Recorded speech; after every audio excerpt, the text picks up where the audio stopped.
When you talk to me, remember that you're talking to someone who is living their dream life. Am I super wealthy? No. Am I super famous? No. Do I have a long list of notable achievements recognized the world over? No. But am I happy? Do I love my life? Absolutely yes. To be more specific, I would say I'm happily dissatisfied. I mean, I never want to be so happy and so content that I cease to strive to become better and cease to strive to help other people even more effectively.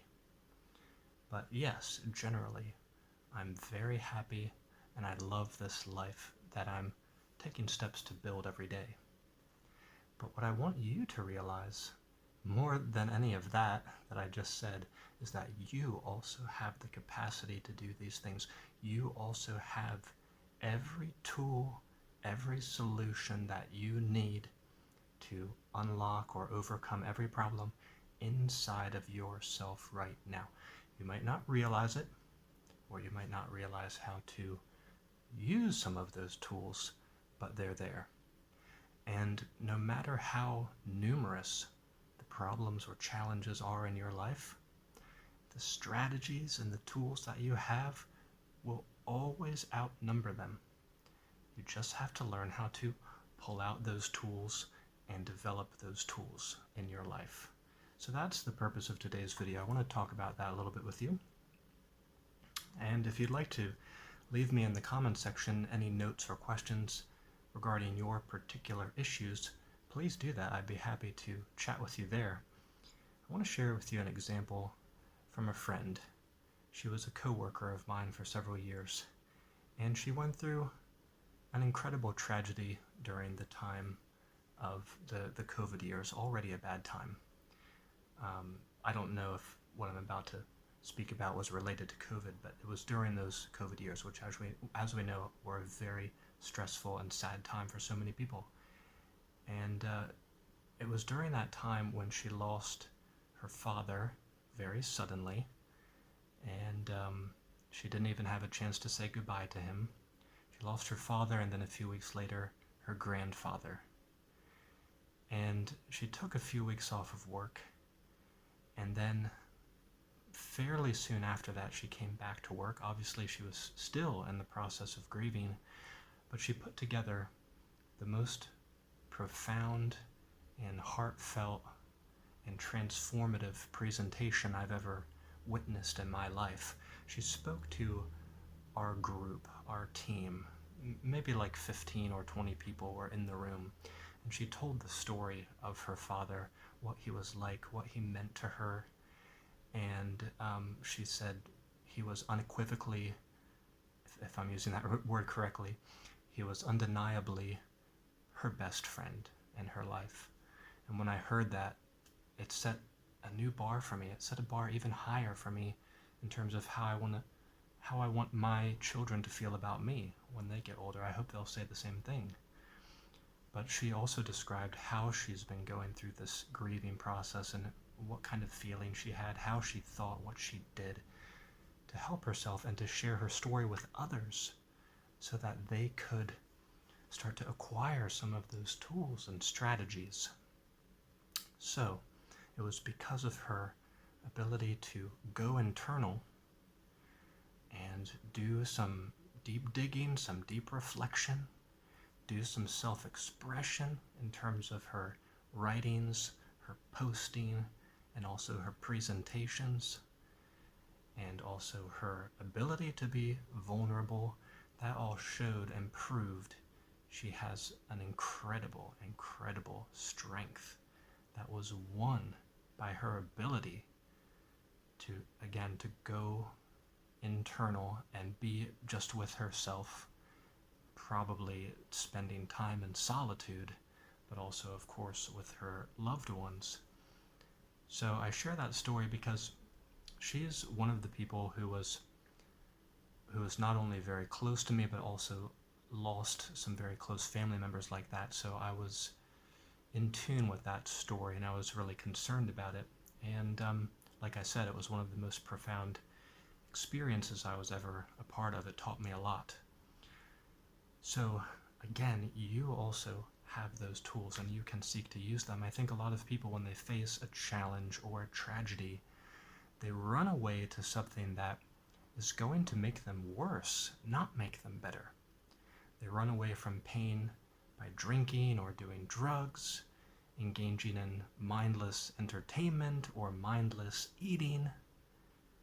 They go off and do any number of silly and stupid things that break them down, maybe dull the pain for a while, but the pain is still in there. You have to bring these pains out, these challenges out, and process through them. It's that internal work that's going to make you a champion, that's going to make you world class.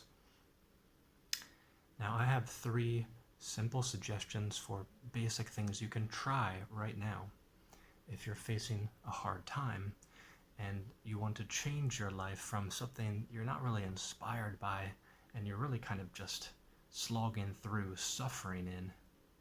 How to change that into a dream life, something that you're passionate about, something that you take ownership of and create value from, that can change your life and other people's life positively. Okay, here's 3 tools. The first is that you're going to need to be more okay with being by yourself, with being in solitude. There's a quote from, I believe it's Blaise Pascal, who said, we can, and I'm paraphrasing here, we can trace all of mankind's problems to the simple fact that a person can't stay in an empty room alone by themselves for an extended period of time. People are too scared, they're too anxious to be even with themselves. They have a bad relationship with themselves. So this first strategy is to get in tune with yourself. You can meditate, you can go for nature walks, maybe a jog or maybe yoga. That might be a little too active to really go into the solitude of your brain and heart, but I guess it depends how you do it and how you like it. But anyway, you need some sort of activities to get into solitude. It could be simply taking a nature walk, finding a bench or an overlook, and just viewing the scenery and the animals and thinking about life. This lets the muddy waters of your mind become clear so that you can start to see things more clearly and make some decisions from a higher standpoint, from a higher elevation. Second, I want you to start reading more positive and inspirational material. People are imbibing too much anxiety-inducing, fearful news stories every day that are also very polarizing to us. We really can't affect all of that craziness. Well, we can if we take care of ourselves in our own life first. So we go around trying to fix everything external, but we're not able to look at ourselves internally. It's just like that quote from Mother Teresa, if only everybody swept their own doorstep, the whole world would be clean. If everyone took responsibility for their own internal state, then the whole world would be much more harmonious, no? So, I want you to read more inspirational stories from people who have undergone serious challenges and tragedies and came out on the other side of it better. That will help to keep your life and your problems in perspective, because so many millions of people in the world have it far harder. And I know that's difficult to hear when you're going through a tragedy, but it really can't help if you make this a regular part of your life, to consider that millions of people could be refugees with no home, may not have access to food and water on a daily basis. People might be political prisoners. People might be orphaned at a young age and grow up in a foreign country. There's victims of war and genocide and rape and all kinds of things. Well, what I'm suggesting is don't just read these headlines from the news and get yourself all worked up. Read the story of a person who processed their way through it and came out on the other side of it and became a leader and a teacher. When you read a book like that, it's something more substantive for your mind and your heart, and you're going to come out of it with tools that you can put to use in your own life. Okay, the third thing is, now you've spent some time in solitude, you've also read some inspirational and strategic stories that can help you. Now is a time when you can reflect more and plan more. And I literally mean to take out paper and notebooks, clear off your table, light some incense or some aromatherapy, Make your favorite cup of tea or coffee and blank notebook, blank paper at the table. I want you to brainstorm out how you're feeling and what you want. And in the beginning, maybe it's more general. Maybe you just need to get some feelings out. That's good. That's processing. And then after that, you could start to lay some more concrete plans. You need a general template for your daily life. What sorts of habits do you want to include? And then you need longer term, long view targets for maybe every few months or every summer, winter, something like that, to sort of keep you on a track of progress and meaning. That's why we plan. And you might wonder, I'm not so good at planning. I don't really like to track habits. I don't know if I'm doing this right, blah, blah, blah. If you even try to do that every so often, you're doing much more than most people. You are ahead of the bell curve because most people just live their life from day to day in reactivity, and they don't live a life of intentionality. It's intentionality, it's thoughtfulness that's going to lead you right into your dream life. And that's my hope and that's my wish for you today. Thank you so much for watching. I'll see you back here next time.